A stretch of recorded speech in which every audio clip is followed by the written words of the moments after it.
What's up guys, Next Door Agent's also here. It's been about a year since I uploaded my last video, but to make up for it, I'll present to you some videos that will be frequently uploaded over the next few days.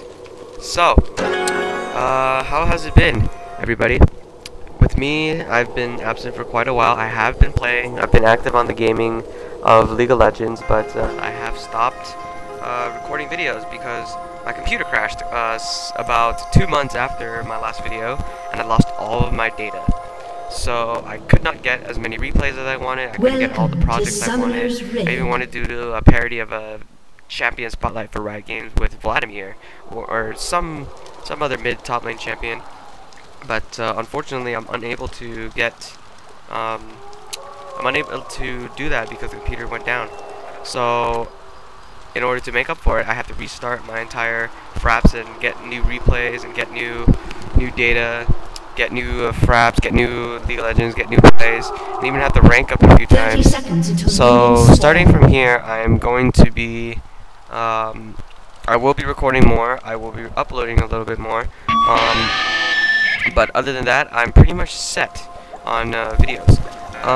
Now, back on my life, I have this is going to be, since this is an update video, I'm going to be updating you quickly on what's been going on with my life and how everything has changed so far in the past almost a year. So, the first thing and most important thing is college. How am I going to upload during college? Well, I might a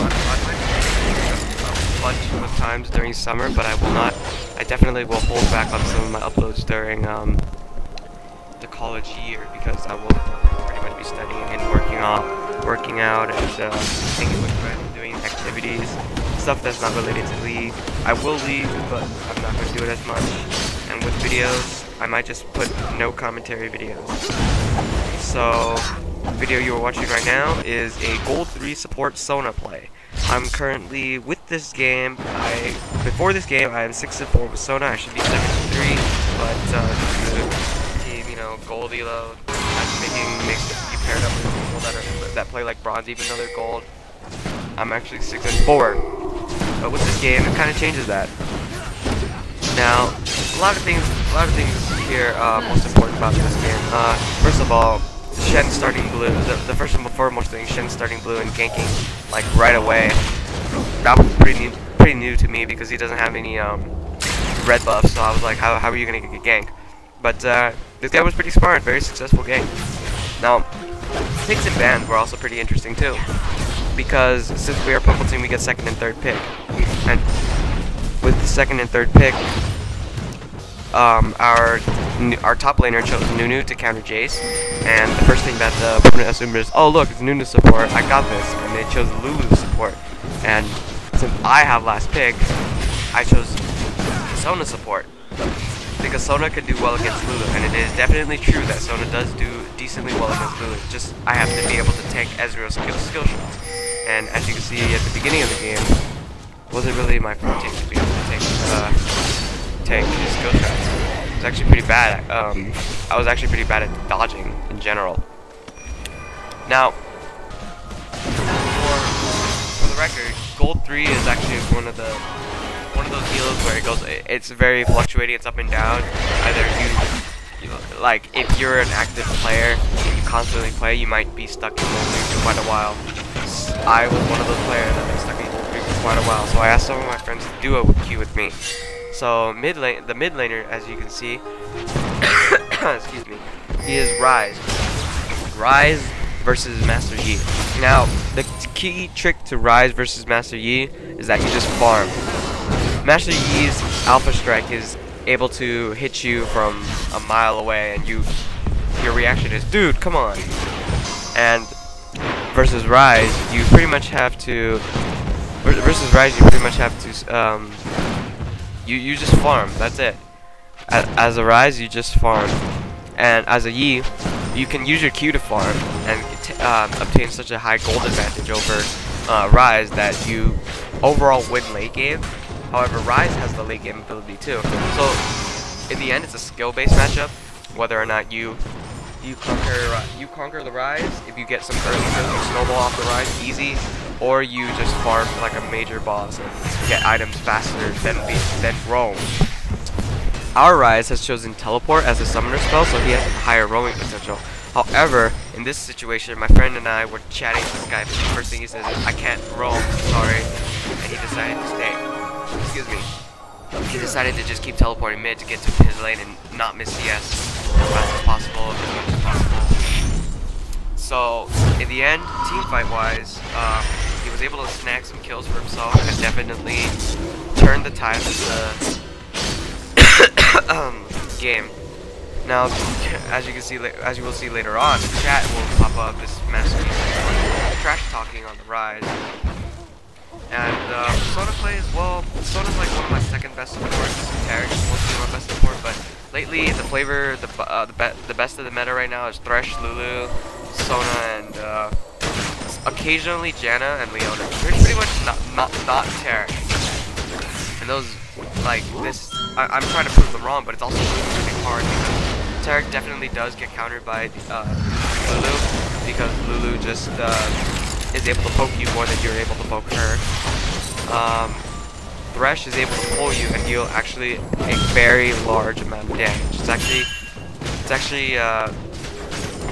it's quite scary how much damage he can do to you with just his basic auto attacks and death sentence play. And then we have the situation with Leona. She has more crowd control than you, which actually screws you over, because all you have is, the most important thing is you have a stun, you have sustain, and you have a damage boosting multi, and you have a shadow aura which removes armor and it reduces enemy armor. But if you cast it, it reduces your armor but not your allies. So it's like a 50-50 chance of it's very dependent is what I'm trying to say. As Leona, you just jump in it's kind of a semi-stun, then you punch them with a stun, and then you either cast ult or something with the ult, because you can use your ult to initiate as well. But mainly, you have a ton of stuns, you have a ton of crowd control, you have a ton of initiation, you're very, very aggressive. Tarek just stunned you stunned the AD carry once, while Leona's wailing on you with a ton of stun damage, especially with her passive, which stacks on top of your 80 carries damage. If you have a Mystic Shot doing, I don't know, 100 damage, and then the Sun proc does an extra like 30, 40 damage. That's 140 damage, 130 damage on your 80 carry, while your 80 carry is unable to counter back with just one auto attack, maybe two auto attacks. It's not enough, is what I'm trying to say. That's why Leona is able to outdo you, even though she's squishy due to her natural lack of tank, which is natural lack of defensive durability. You still have the, I believe it's called Eclipse or something, where she casts a spell. No, it's not Eclipse. Is it Eclipse? I think it's something like that. But she could cast a spell which enables her to gain up to, if max, 70 armor and magic resist, which is a huge amount of tank. This is why she's able to dive towers easily, even for like 6 seconds. It's still unbelievably tanky. Even Tarek's armor buff is unable to tank that kind of damage. The next and foremost thing, Gold 3. Yeah, I'm still working on trying to get out of it. Right now there's a bunch of games. There's this game that's going to be uploaded because I wanted to, it was the fastest game I could record. It's also one of those games where I can show you guys that Mobility X is still one of my friends after all these times, yeah. But also, I'm installing Adobe programs, and I'm installing Adobe programs, and at the same time, I'm also patching. So for the Freljord patch, I'm excited for the updates. Nasus has been nerfed. This is this game that is being recorded immediately, like right before the patch. So all the nerfs coming to all of that is going to be happening right after this game, pretty much. Is what I'm gonna say. I'm actually very excited to see this new ARAM Q mode, because then now, well, there will be idiots like, you know, Gold 3 level like hard, but at least it's gonna be official. This time it's gonna be really dangerous for me, because then like, oh man, I can't dodge, blah blah blah. But on a side note, we can look to the bright side, as this channel, Next Door Agents, also has now received partner benefits. I have monetized, something like that, my account, and I'm now able to actually upload videos with a new custom thumbnail, something I've been trying to get for the longest time, but I was unable to because I had to be a partner. This is just one of those very small partner programs that I met, and I'm able to do custom thumbnails. So I'm actually excited to upload custom thumbnails and whatnot. I'm going to be making them through Photoshop, and pretty much that's it. That's all I can say. Just Photoshop is going to be the only program, even though I only have Photoshop trial, still better than nothing. Yeah, as for that 20-minute game, man, it's quite a long time to commentate. But oh, I'm attaching an animus to Photoshop. Just trying to make it. But yeah, since this is gonna be my Gukin Sona guy, Gukin Sona play, I'm going to make a Sona art, and with the gold 3 tiers, just some kind of cool art. It's a little unique. And I'm going to be doing that for the next video as well. The next video will be featuring my Ezreal play. Now, I'm not a professional Ezreal, but I have been playing season 1, and I've had experience with it, so to say. Now, there are many builds that I've been through with Ezreal's main build.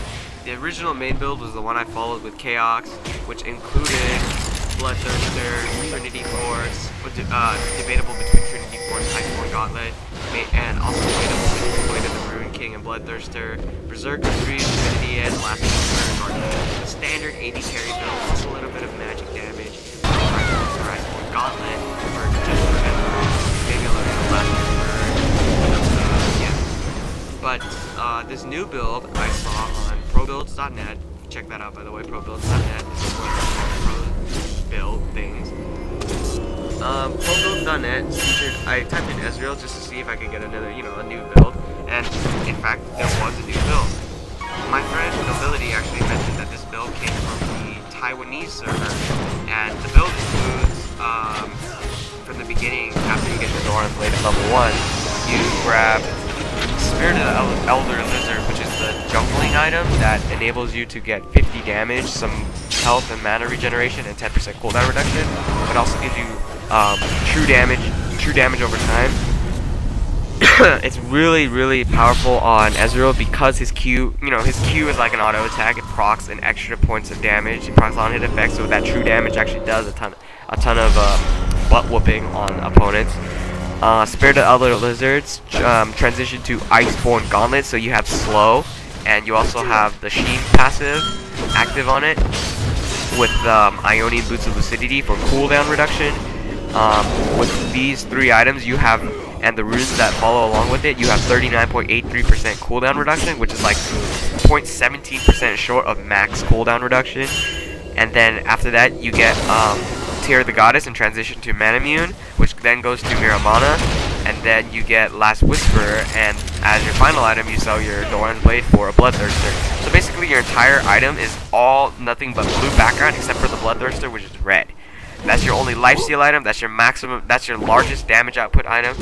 The goal of this item build is to maximize your poke damage. With this game I am talking about now, I successfully completed the build in a game that we were playing 4 versus 5. I finished it in about, I think it took about 40 minutes or something. It took quite some time because it was really hard doing 4v5. But the poke damage is insane because for every Mystic Shot you land, all your other abilities cooldowns get reduced by 1, including Mystic Shot itself. If Mystic Shot has a 3-second cooldown, I shoot, it drops down to 2 seconds, and then I just wait 2 seconds and shoot it again. I'm constantly shooting Mystic Shots during team fights, and since you have Miramana in your grasp, along with Iceborne Gauntlets, and a little bit of mana regeneration for Spirit of the Elder Lizard, your mana is practically, like, limitless. Well, obviously, if you spam constantly, eventually you're going to run out of mana, but it's pretty rare that you do run out of mana once you have the complete build. Unless you proc Mirror mana, which then costs about 100 mana instead of the average 40 to 50 mana for a Mystic Shot, which is insane. But the good news about Mirror Mana is that it gives your Ezreal extra damage over the edge, and it's just so strong. It's just exceptional. It's just bang, cost 100 mana. You only have 2,000. You only have about 2,500, maybe 3,000 mana. I'll give it. Let's just guess about 3,000 mana. You drop about 100 mana. You drop about 100 mana each time, and that's only 30 Mystic shots every 3 seconds. So you're able to dish out about like 30 Mystic shots easily within a minute 30 seconds, and you deal about 600 damage to them. It's like ridiculously strong, powerful. On top of that, you have the Iceborne Gauntlet prod, which doubles your damage too. So it's like you're constantly pushing them for so long. And since, again, like I'm gonna re-emphasize this, you reduce the cooldowns of your other ability. This enables you to kite with the Arcane Shift as well, because Arcane Shift has about 10-second cooldown, and if you're casting Mystic Shot constantly, it's dropping to 10 to 9 to 8 to 7. It's just constantly dropping. You're able to Q, poke, run back, Q, poke, Arcane Shift away, Arcane Shift in, Arcane Shift out. And at the same time, you're even able to cast True Shot Barrage constantly too. I was able to farm minion waste for so many like, it's just unbelievable how strong this build is. Except for the fact that you do have to farm insanely and passively for the longest time. You have to like all other AD carries, you have to snowball. You have to kill. You have to rely on the fact that you gotta land your Mystic. Otherwise, you're missing. You have chances to land your Mystic shot. You will miss. You won't miss, but you do have to land it in order to dish out a ton of damage.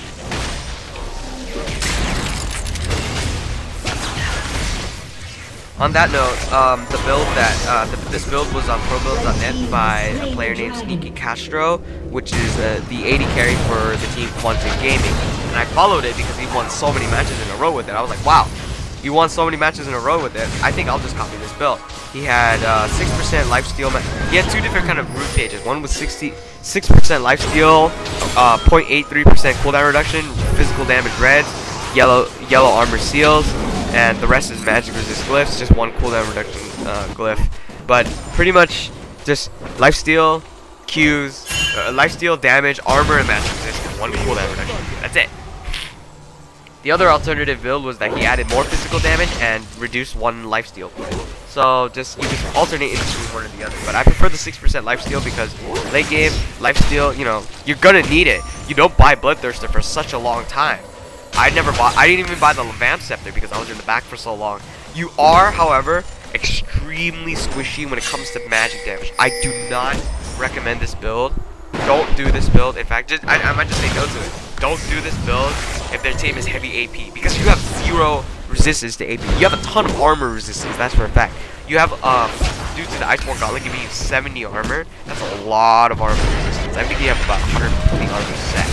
And with your allies bringing you Aegis, that's gonna make you about 100. Yeah, that's definitely over 100 armor. Aegis or Runic Bulwark gives you about 100 armor, yeah.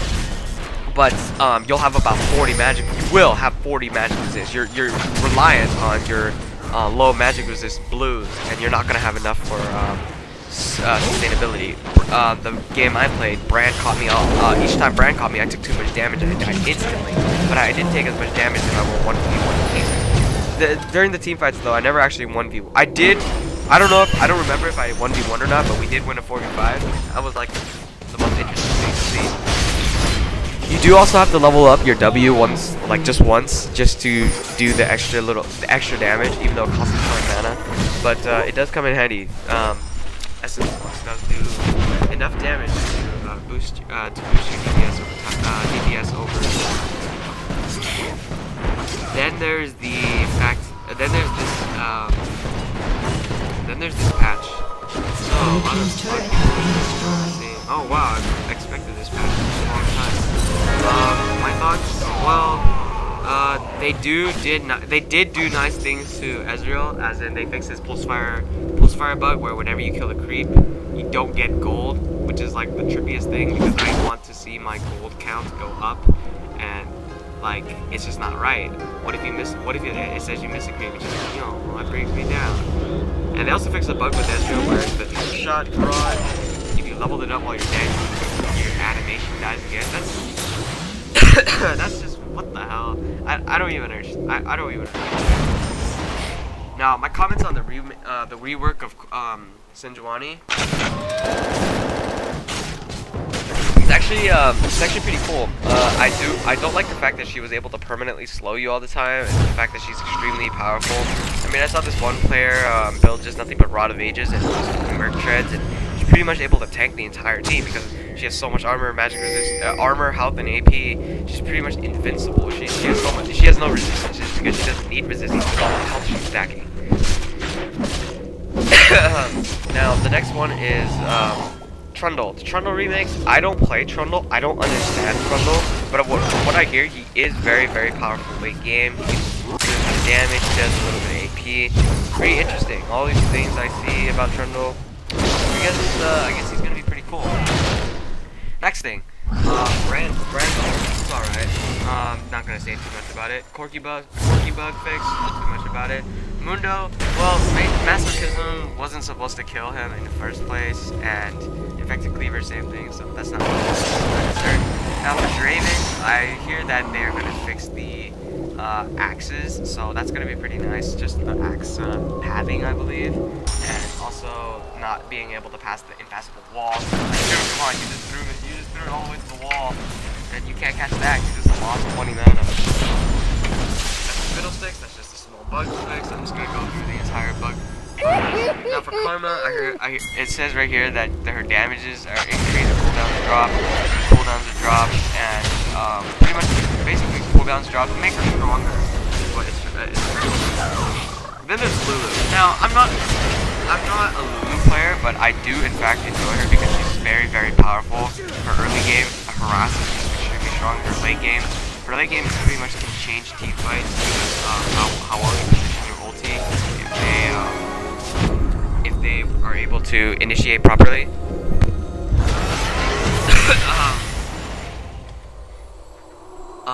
They are increasing her mana per level by 5, but they're also increasing the cross early. Every level just pretty much by 20 because now she was back then she was before this patch she's a spam happy champion, just spamming pew, glitter lance, pretty freaking annoying. And anyone, excuse me, and everyone would agree. But it's definitely true that she is annoying and she's good. Pretty much, with glitter lance. I have definitely agreed with these changes. It makes sense because her early game harass is very strong, and dropping her early game harass just by a teeny bit, pretty helpful. Now let's see, Malzahar got a nice buff. Mana cost reduced, mobs stab a lot more during the mid game than they can be just like game phase. It's gonna be a lot easier for you to cast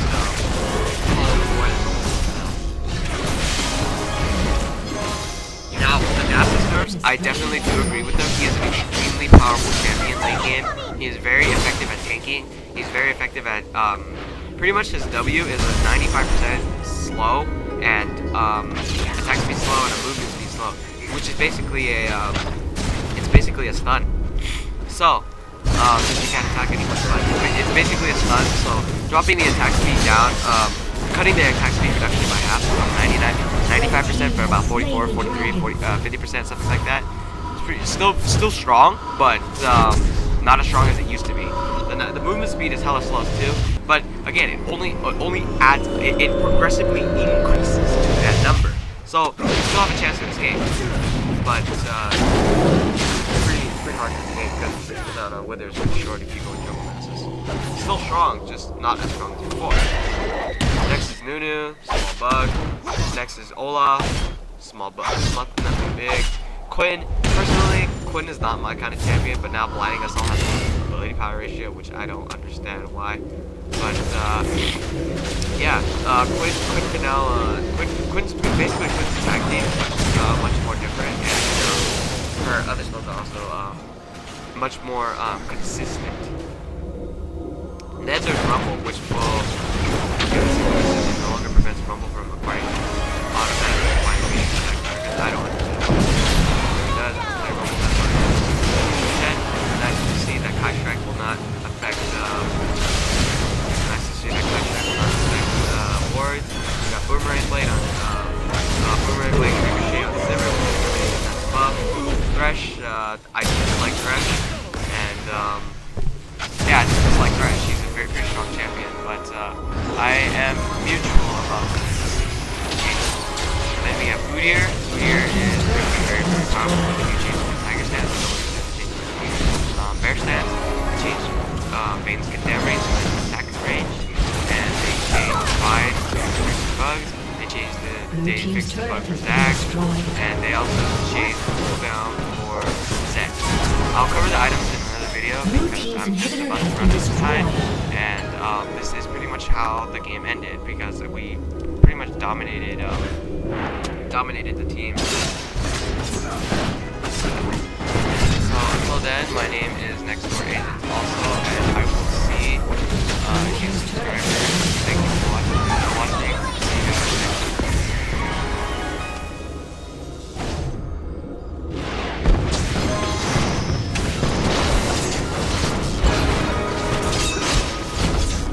Blue team's turret has been destroyed.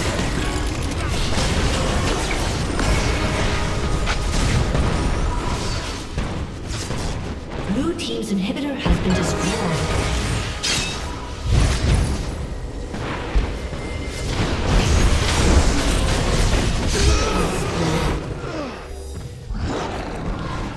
Blue team's turret has been destroyed.